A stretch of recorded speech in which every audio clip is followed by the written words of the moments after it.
एक ऐसा टूल, ऐसा सॉफ्टवेयर जिसकी आवश्यकता लगभग हर बिजनेस व हर ऑफिस वर्क में पड़ती रहती है, जिसका नाम है माइक्रोसॉफ्ट एक्सेल।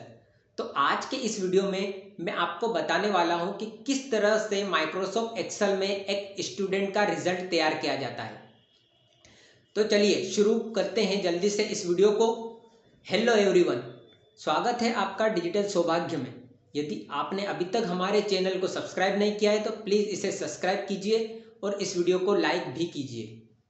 तो चलिए चलते हैं हमारी कंप्यूटर स्क्रीन के ऊपर।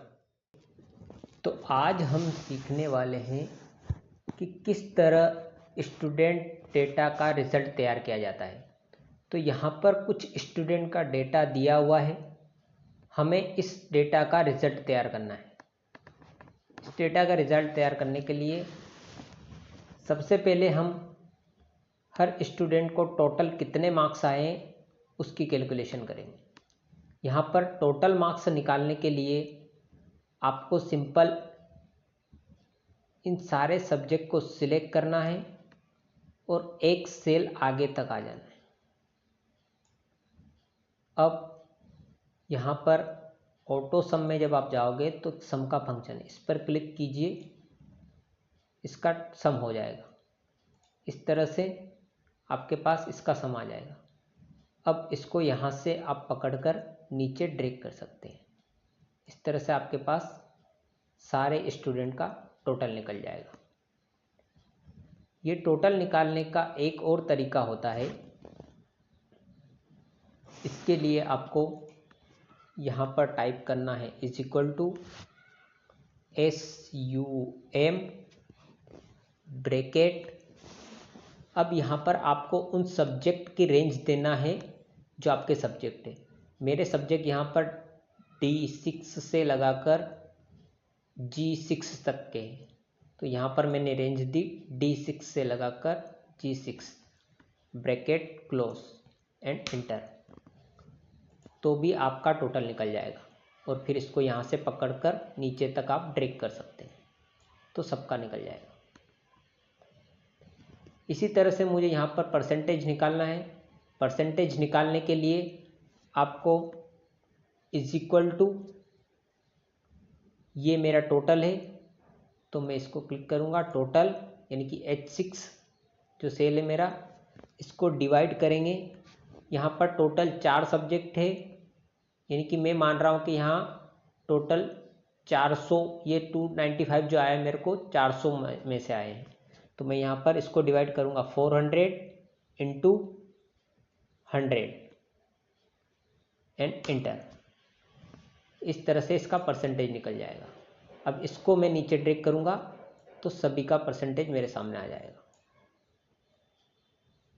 अब मुझे यहाँ पर रिजल्ट निकालना है कि कौन सा स्टूडेंट फेल है और कौन सा स्टूडेंट पास है।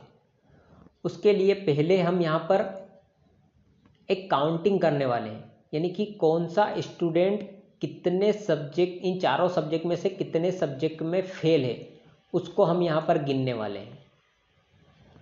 तो जब हमें इस तरह की कोई काउंटिंग करना रहती है कि टोटल 4 सब्जेक्ट दिए हुए हैं, इनमें से मुझे बस फेल वाले सब्जेक्ट को गिनना है या बस पास वाले सब्जेक्ट को गिनना है, इस तरह की जब भी आपको काउंटिंग करनी रहती है तो एक्सेल के फार्मूला बार में एक फंक्शन होता है काउंट इफ़ का, काउंट इफ़।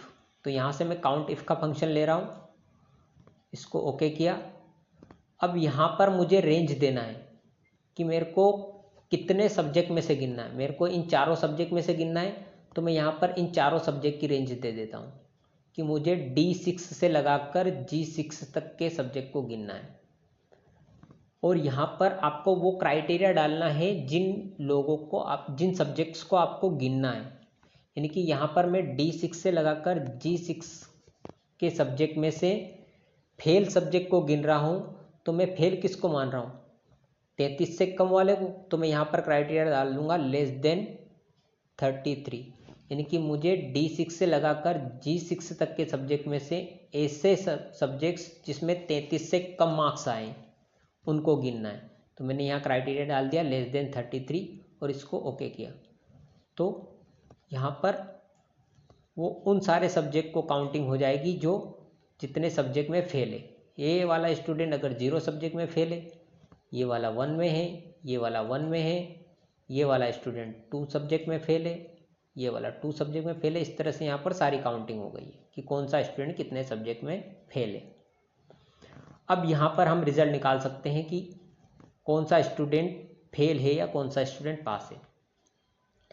उसके लिए एक्सेल में एक फंक्शंस होता है, फार्मूला बार में आप जाओगे तो आपको एक फंक्शन मिलेगा इफ़ का।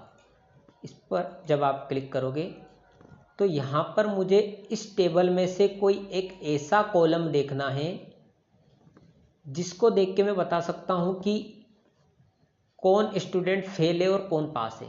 कोई सा एक कॉलम, जिस कॉलम को देख के मैं बता सकता हूँ कि ये स्टूडेंट फेल है या पास है।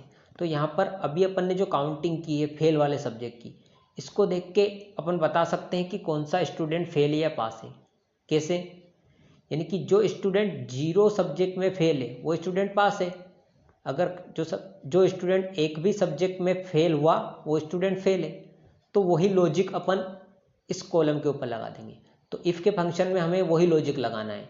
यानी कि यहाँ पर मैं जो मैंने फेल सब्जेक्ट की काउंटिंग की है इस वाले कॉलम के ऊपर मैं यहाँ पे लॉजिक लगाऊंगा। क्या लॉजिक लगाना है? मैं लॉजिक लगा रहा हूँ यहाँ पर कि J6 की वैल्यू अगर मेरी J6 की वैल्यू 0 के बराबर रहेगी तो मेरे को उसको क्या नाम देना है? पास। तो मैंने उसे पास नाम दे दिया। ठीक है, वैल्यू इज ट्रू। अगर मेरी J6 की वैल्यू 0 के बराबर है, ये वैल्यू अगर सही रहेगी तो उसको मुझे पास नाम देना है। और अगर ये वैल्यू अगर मेरी गलत रहेगी तो उसको क्या नाम देना है? 0 के अलावा जो भी है 1 2 3 सबको मुझे फेल बोलना है। तो मैंने यहाँ लिख दिया फेल।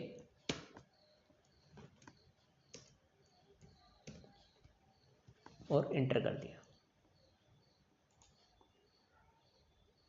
इस तरह से यहाँ पर फेल और पास निकल जाएगा कि कौन फेल है। यानी कि जो 0 के बराबर है वो पास हो जाएगा और जो 0 के अलावा है वो सारे फेल हो जाएंगे। इसी तरह से यदि आपको डिवीज़न निकालना है, कौन से स्टूडेंट का कितना डिवीज़न बना है, तो उसके लिए भी आपको इफ़ का फंक्शन ही लगाना पड़ेगा। पर आपको कोई सा ऐसा कॉलम्स यहाँ से सिलेक्ट करना है जिसको देख के आप बता सकते हो कि कौन से स्टूडेंट को कितना डिवीज़न बना है। तो इसके लिए यहाँ पर अपने पास परसेंटेज वाला कॉलम है। यानी कि मैं इस परसेंटेज वाले कॉलम को देख के बता सकता हूँ कि कौन से स्टूडेंट को फर्स्ट डिवीज़न बना है, किसका सेकंड और किसका थर्ड। तो यहाँ पर अपन ने एक क्राइटेरिया फिक्स किया है। यानी कि जिस स्टूडेंट के 61 से 100% के बीच में है उसको अपन फर्स्ट डिवीज़न देने वाले हैं। जिसके 41 से 60 के बीच में है उसको सेकंड डिवीज़न देने वाले हैं। और जिसका 0 से 40 के बीच में है उसको थर्ड डिवीज़न देने वाले हैं।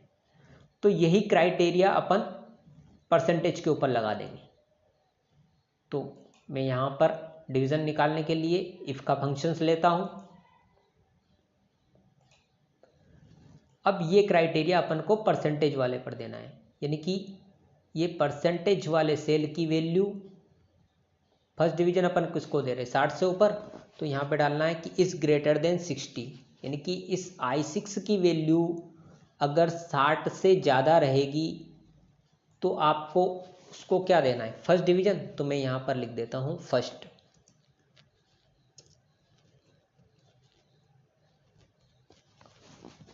ठीक है। अब यहाँ पर फॉल्स वैल्यू में कौन बच रहा है? 60 से नीचे वाला। पर मेरे को 60 से नीचे वाले में 2 देना है, सेकंड और थर्ड 2 डिवीज़न देना है। अभी मैंने बोल दिया 60 से ऊपर वाले को फर्स्ट डिवीज़न तो वो दे देगा, लेकिन 60 से नीचे वाले में सेकंड और थर्ड 2 देना है।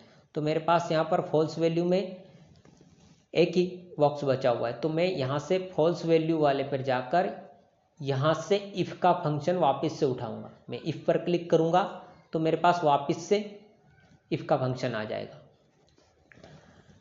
अब मैं करूँगा वापस से वही कि I6 की वैल्यू इज़ ग्रेटर देन 40। यानी कि अब यहाँ पर I6 की वैल्यू अगर 40 से ज़्यादा रही तो उसको कौन सा डिवीज़न देना है? सेकंड। तो यहाँ पर मैं डाल देता हूँ सेकंड।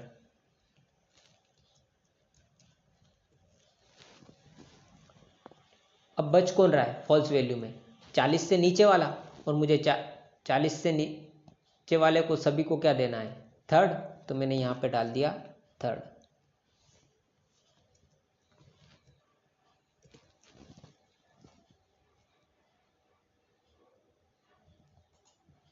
तो इस तरह से आपका डिवीज़न निकल जाएगा, फर्स्ट, सेकंड एंड थर्ड। ये देखो, ये 60 से ऊपर है, ये 60 से ऊपर है, ये 60 से नीचे है, ठीक है। इस तरह से फर्स्ट, सेकंड, थर्ड डिवीज़न मेरे यहाँ पर निकल जाएंगे।